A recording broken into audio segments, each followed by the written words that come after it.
ఈరోజు pillar to pillar కత్తెర మూల ఎన్నించులు పెరగాలి, నైరుతి నుంచి ఈశాన్యం వరకు ఎన్నించులు పెరగాలి, ఆగ్నేయం నుండి వాయువ్యం వరకు ఎన్నించులు తగ్గాలి. ఇది ముఖ్యమైన భాగము. ఈ పిల్లర్లు వేసేటప్పుడు ఇది తప్పకుండా చూసుకోవాల్సిన బాధ్యత ఇంటి యజమాని పైన, మేస్త్రికి కానీ ఈ బాధ్యత ఉంది. ఈ కత్తెర మూలలు పోయినట్టయితే చాలా ఇబ్బందులు, గోడలు కూడా కరెక్ట్గా రావు, ఈశాన్యం తగ్గిపోతుంది. ఈశాన్యము ఈ విధంగా పెంచుకోవాలి తప్పకుండా. కొలతలు ఎటు చూసినా కూడా మ్యాప్ ప్రకారమే ఉండాలి. ఇది ముఖ్యమైన భాగం.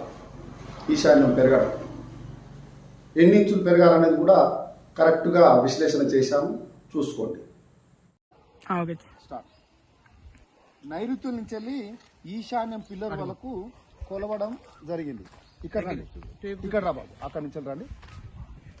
ఇది 31 ఫీటు 2 ఇంచులు ఇక్కడికి ఉంది. ఈశాన్యం నుంచి వెళ్ళి నైరుతి అక్కడ చూపించు. మళ్ళీ ఈశాన్యం నుంచి వెళ్ళి నైరుతి, మళ్ళీ ఆగ్నేయం నుండి వాయువ్యానికి. నువ్వు కట్ చేయక, ఇక మొత్తం తీసేస్తుంది.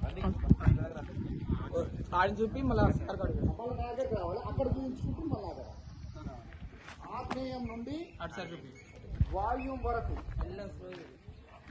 ఆగ్నేయం నుండి వాయువ్యం వరకు ఇక్కడ 31 ఫీట్ వచ్చింది. అంటే ఈశాన్యము 2 ఇంచులు పెరగడం జరిగింది ఆగ్నేయం నుండి వాయువ్యం మూల మట్టానికి.